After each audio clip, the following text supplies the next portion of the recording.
गेल्या महिनाभरापासून राज्यभरात गॅस तुटवडा जाणवतोय। नागरिक गॅस तुटवड्यामुळे हैराण झाले आहेत। अनेकांनी घरामध्ये देखील चुली पेटवल्या आहेत। राज्यभरातील अनेक हॉटेल व्यावसायिक उद्योजक यांच्या व्यवसायावर मोठा आर्थिक परिणाम देखील झालाय। गॅसचे दर मोठ्या प्रमाणात वाढलेत। याच पार्श्वभूमीवर प्रकाश आंबेडकरांच्या वंचित बहुजन आघाडीनं पुणे, जळगाव, छत्रपती संभाजीनगरमध्ये चूल पेटवून आंदोलन केलंय।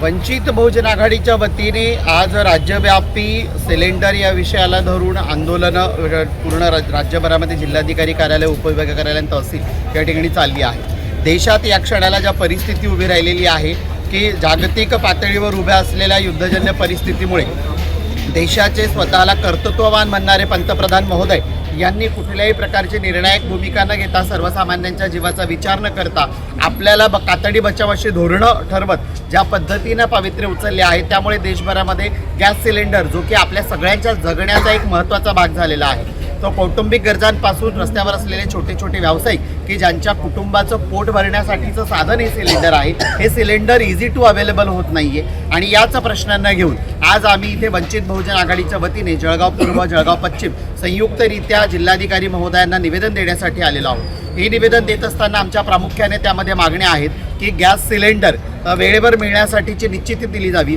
आत्ता ज्या ठिकाणी नोंदणी करत असताना 21 दिवसाचा काळ वेळ दिला जातो आहे, तर 21 दिवसाच्या आत योग्य पद्धतीने गॅस सिलेंडर मिळावं, हे सिलेंडर योग्य पद्धतीने दिलं जावं। काळा बाजार मोठ्या प्रमाणामध्ये आपण बघू शकतो की होतोय। अगदी 2000 रुपयापासून तर 7000 रुपयापर्यंत सिलेंडर काळ्या बाजारात विकले जात आहेत। मोठ्या व्यावसायिकांना हे परवडणार आहे, पण अतिशय कष्टकरी पद्धतीनं रस्त्याच्या कडेला आपले हॉकर चालवून जे हॉकर झोनमध्ये बांधव आहेत त्यांना न परवडणार हे आहे। वसतिगृहामध्ये राहणारे जे ग्रामीण भागातले विद्यार्थी जिल्ह्याच्या ठिकाणी राहायला येतात, यांना सिलेंडरचा तुटवडा असल्याकारणाने त्या ठिकाणी जेवणाच्या सुविधा मिळत नाही आहेत। काही ठिकाणी अशा पद्धतीने फरमान निघाले की विद्यार्थ्यांनी काही काळापर्यंत घरी जावं। तर या ठिकाणी आमची मागणी आहे की या 2 वसतिगृह ज्या ठिकाणी आहे 2 किलोमीटर अंतरावर कम्युनिटी किचन्स त्या ठिकाणी जिल्हाधिकारी कार्यालयाने सरकारने उभे करावेत की जेणेकरून विद्यार्थ्यांची गैरसोय होणार नाही। देशभरात गॅसचा तुटवडा जाणवतोय, मात्र सरकार अजूनही गप्प आहे। याच विषयावर आज वंचितने चक्क जिल्हाधिकारी कार्यालयाच्या बाहेर चूल पेटवून आंदोलन करण्यात आलेलं आहे। खरं तर नरेंद्र मोदी आणि सरकारच्या विरोधात घोषणाबाजी देखील या ठिकाणी करण्यात येत आहे आणि चूल पेटवून आंदोलन करण्यात येत आहे। नेमक्या त्यांच्या काय मागण्या आहेत आपण जाणून घेऊयात। काय सांगाल, चूल पेटवली आहे, चूल पेटवताय, काय मागण्या करताय? आम्ही वंचित बहुजन आघाडीच्या माध्यमाने आज चूल पेटव आंदोलन करत आहोत, कारण आता तुम्ही बघत आहात युद्धाच्या दरम्यान जे सिलेंडर महाग झालेले आहेत ते इतके महाग झाले आहेत की अगदी 3-3, 4-4 हजारांनी ब्लॅकनी सिलेंडर मिळत आहेत।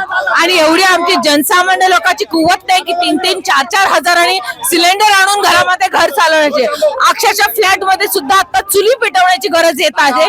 त्यामुळे आज आम्ही चूल पेटव आंदोलन करून सरकारला हे दाखवून देत आहोत की जे महाग झालेले सिलेंडर, ते सिलेंडरचा जो तुटवडा झालेला आहे त्याचा पुरवठा आमच्यापर्यंत त्यांनी पूर्ण करावा। काय काय अडचणी येतात? अडचणी म्हणजे असे येते की सिलेंडर भेटत नाही। पहिली गोष्ट पैशाचा तुटवडा आहे की सिलेंडर हे 800 रुपयाचं असताना सुद्धा त्याला 3 ते 4 आणि 5 ते 6 हजार रुपये ब्लॅकने द्यावे लागत आहे।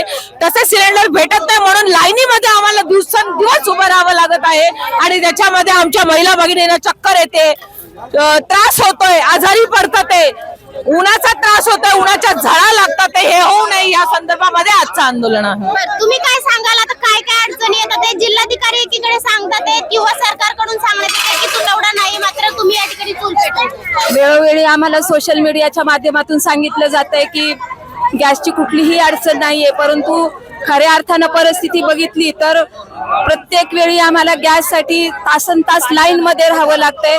आम्हाला आमचे कामधंदे सोडून दिवसभर त्या लाईनीमध्ये उभं राहावं लागतंय आणि याच्यामध्ये खूप मोठी शोकांतिका अशी घडलेली आहे की अकोल्यामध्ये आमच्या वंचितचा एक कार्यकर्ता जे की माजी सरपंच होते, ते दिवसभर लाईन मध्ये उभे होते गॅस मिळण्यासाठी आणि त्या लाईन मध्ये त्यांना चक्कर येऊन त्यांचा बळी गेलेला आहे। तर सरकारला आमची एकच मागणी आहे, सरकारने हे सुद्धा सांगितलंय की आता आम्हाला जवळजवळ 15 ते 16 लिटरचा जो काही गॅस मिळतो त्यातून पण कपात करून ते 10 पर्यंत देणार आहेत। तर आम्हाला ही मागणी आहे की जर का एखाद्याचं मोठं कुटुंब असेल तर हा गॅस पुरणार नाही। आणि दुसरी गोष्ट म्हणजे 25 बुक केल्यानंतर 25 दिवसानं सिलेंडर सरकारला काय सांगू?